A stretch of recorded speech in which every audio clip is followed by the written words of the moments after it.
Hey everybody, I haven't slept well in 2 days, and you know what that means? It's time for another talking time-lapse video with me, your good buddy Josh Davenport. As always, these videos as well as the comics on RGBros.com are brought to you by the fine folks over at Patreon, patreon.com/Josh Davenport. Go there, check it out, and thank you to everybody who's already supporting the work over there. That is Brandon, Dan, Vivian, Matt, and Mike. Thank you all very much for your continued contributions. Today we are doing our video on RG Bros Comics Rogue Wonderful, which is one of the I think I've drawn 2 Star Wars comics recently. This was the first one. I think that started off the new year, starring the master himself, Darth Vader. And I just thought I'd switch things up, start this first panel with a whole nice shot of the old back. We got our guess off a good Imperial officer in there, just trying to play with some poses and stuff. Change things up a little bit because a lot of the things I do are just like straight on front facing shots, so figured I'd switch it up a little bit on that. But this comic is based around a certain scene in Star Wars Rogue One, A Star Wars Tale of Star Wars. I think that's the official title from Star Wars. And if you haven't seen that movie, then maybe this is a spoiler, so be wary. If you have seen the movie, then you know what scene this is modeled after. This is where I think Krennic, or whatever his name is, goes to talk to Darth Vader at his lava fortress. And this comic doesn't take place at that scene, but it's about that scene, because there he meets Vader in, I'm guessing, his audience chamber. That's what I took it for.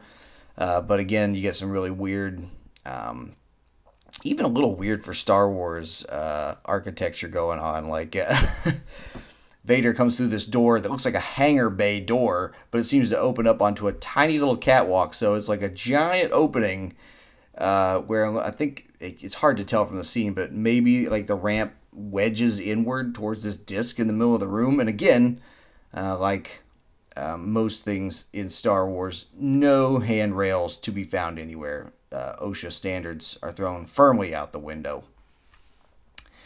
But that's also the scene where Darth Vader throws out his now infamous, I guess, dad joke. I'm calling it a dad joke because it's pretty punny. And if you haven't seen Rogue One, I'll let you go see that. I don't know what you guys thought about the Rogue One. I thought it was all right. It's definitely not. Some people, it's like their favorite Star Wars movie. I can't go that far. It was enjoyable, but it's like I told my friends, and I saw it, and then when I got out of the theater, I was like, yeah, that's it, I'm good. Like I saw episode 7, and I was like, I immediately wanted to go back in for another round. Rogue One, again, enjoyed it, but got out and I was like, okay. But I guess that's kind of what I was expecting, because it's not a mainline. Well, it's weird. They say it's not a mainline Star Wars movie, but it's technically like a prequel to A New Hope, because it leads right into it, like directly into it. It's like Star Wars episode 3.95.5 or something. And so, yeah, I don't know. I don't know how else to say it. I don't want to sit here and complain about it all day and act like, you get the impression that I just didn't enjoy myself in the theater, because that's not the case at all. I had fun in there watching it, but again, there's clearly a lot of stuff about that movie that's not exactly right when I go back and think about it again. And it's just, especially for the stormtroopers. I mean, just insult on top of injury. Everybody already knows these guys are weak as hell, but then you get not one but 2 fight scenes in that movie where they're just beaten with sticks inside their armor and they go down like nobody's business. And I almost just wish that both of those scenes, would have been fine if they had just added a part where the person, wailing on them would just like knock the helmet off and then smacked them in the head with it. And they're like, all right, they're knocked out. But they's like, what is that? What does stormtrooper armor do? Is it made out of paper mache? I don't understand its purpose. It doesn't block lasers. It doesn't block sticks. Apparently, from what we learned in episode 7, is that it doesn't filter out gases or anything like that. What is it good for? Is it just for looking cool? I mean, 'cause I guess they got that down. Stormtroopers do look cool, but that's about it. I mean, that armor doesn't seem to protect from squat. I'm surprised. It probably doesn't even protect them from like heat. They're probably all sweaty as hell in there, would be my guess. Just a bunch of flop sweating. There's probably a receptacle. Who knows? That armor's so cheap, there's probably not even like a sweat receptacle to keep it out. They probably just have like lesions on their skin from all the moisture that's inside of their suits. There's a fun topic for you. Moist skin lesions. This was a fun part. I had fun drawing Darth Vader. I'm not gonna lie. One, because it's Darth Vader, and two, because he's got some neat armor stuff going on. His giant cod piece. That weird. It's like he's wearing a cape and then some armor and then a robe under the armor and then like a padded suit under the robe.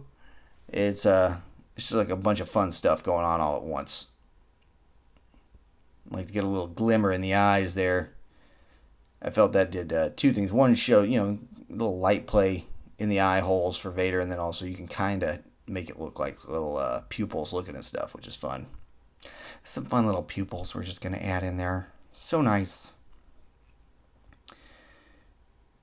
Here we go. I was wondering, like, I don't know. I'm sure there's somebody who I'm pretty into Star Wars, but I'm not so well versed in the canon that I can tell you like what different colors of different officer suits stand for. So I may have chosen the wrong color of suit for this officer of the Empire. But I was just like, I'm gonna go with one of the greenish ones, because apparently there's gray ones, there's white ones, there's greenish ones. I don't know if there are other colors for Imperial officers, but they come in all sorts of colors. They're not lacking for different style options, apparently. We just got to get those crossbars going, keep his cheekbones in. He's just made up of a bunch of that putty that makes up Stretch Armstrong's, I guess. Every bit of his armor's got to shape out a human form, because there's nothing left of him under there. And I drew in the chain to go around his neck. And with a lot of pictures and stuff like that, it's almost like, I guess it's the way the suit lays, but half the pictures you see of Darth Vader, like that chain's just disappeared up under his helmet. It must be in there like just wrenching against his weird white skin. Or, if he has a neck cloth under there. I don't know. It's rubbing against that. That's probably another reason why he's so pissed off all the time. And I'll say this, like,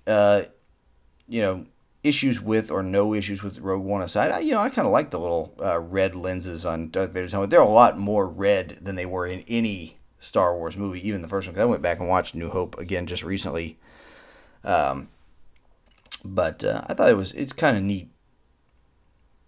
So with that, and I think I might have messed up and made his shoulder pads black.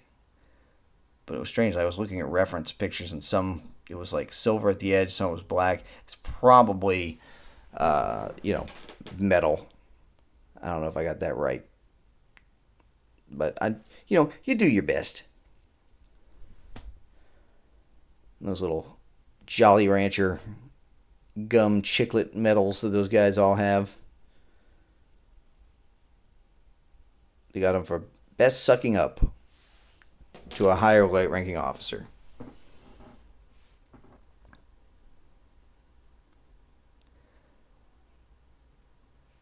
Also, had a good time. It took a while, but adding all the shading and the extra lines and stuff to Vader's outfit. Apologies for the yawning. Like I said, it was kind of joking at the beginning of the video, and kind of not. I have not slept that well in the past 2 days. Not because of anything nutty going on, but it's just one of those weird things where super tired, lay down in bed. As soon as your head hits the pillow, like your brain is just fully awake. I don't know what it is. Like yesterday, I was working on stuff for the site, on my Surface, just sitting on the couch. And of course, I'm in the middle of having thoughts and executing them, and my brain just shuts down. It's like, you're taking a nap. But then as soon as I get to bed later, and this is not like one of those things where like I had a little snap nap, and then I was like, oh, I'm well rested. I don't feel tired at all. Like, I was still tired. And then laid down in the bed and was just like, I know as soon as I close my eyes, man, it's going to be sleep town for me. And it was just like, no dice.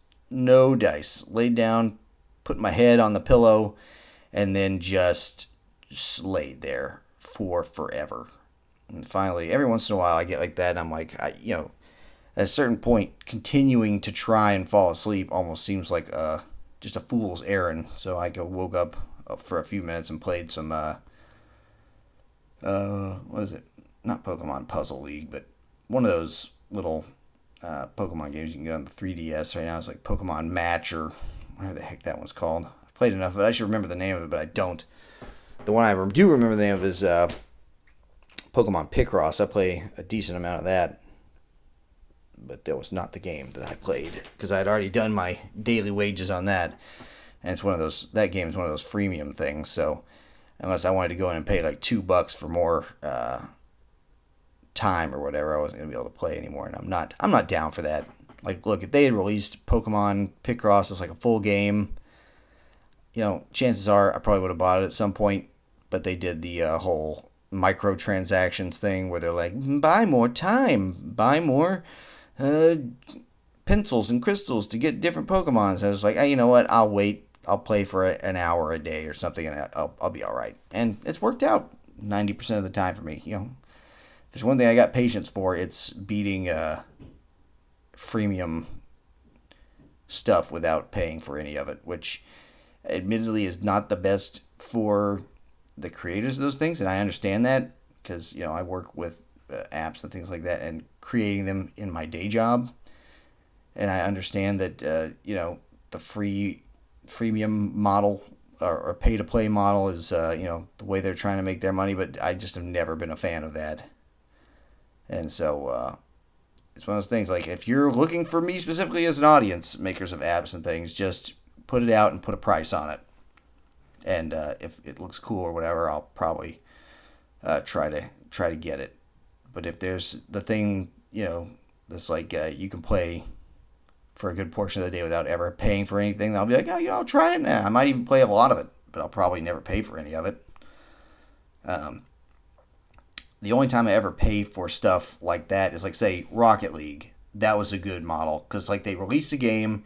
If you buy it, you get the whole game, like the whole experience. You have that price, but down the road they're like, oh, we'll release some other cars and some aesthetic things, and I'm fine with paying for a few of those, just like paying for extra characters in Mario Kart or something. I'm totally cool with doing that as long as it's not egregious. Like, if you start the game and you have like 2 cars, and then you make people pay like $5 per car after that, there are limits. But I think Rocket League pulled it off really well, and even Nintendo with their Mario Kart DLC and stuff like that. That's the way to go with me for things. If you're looking at me specifically, and again, I'm not crapping on anybody who likes to throw down a bunch of money on freemium stuff.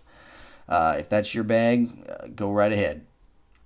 But that ain't the way I roll on them games, ladies and gents. It's like gentlemen chimpanzees, jumps. Getting the word bubbles in here, and this was one that I'll admit it got a little wordy, but I didn't mind because I really liked the way it was coming out. So placing, there's really only one word bubble, the one that I've got over the officer's legs there, that I was like, I need to place this in a place that's not going to cover up too much art or character art. And so I think it came out. It came out to my liking, and that's all I can ever ask for. I hope you all enjoy it, but usually I try to not be disappointed in myself first, and then wait on everybody else's disappointment later. But that seems to be about the end of my time here, so I'm going to leave you for today, and I will see you all again on Saturday. Don't forget to like and subscribe to the channel if you enjoyed what you saw, and leave me a comment. Tell me what you think. Ask a question. What have you. I'll try my best to answer it. And I'll see you on Saturday. Bye-bye.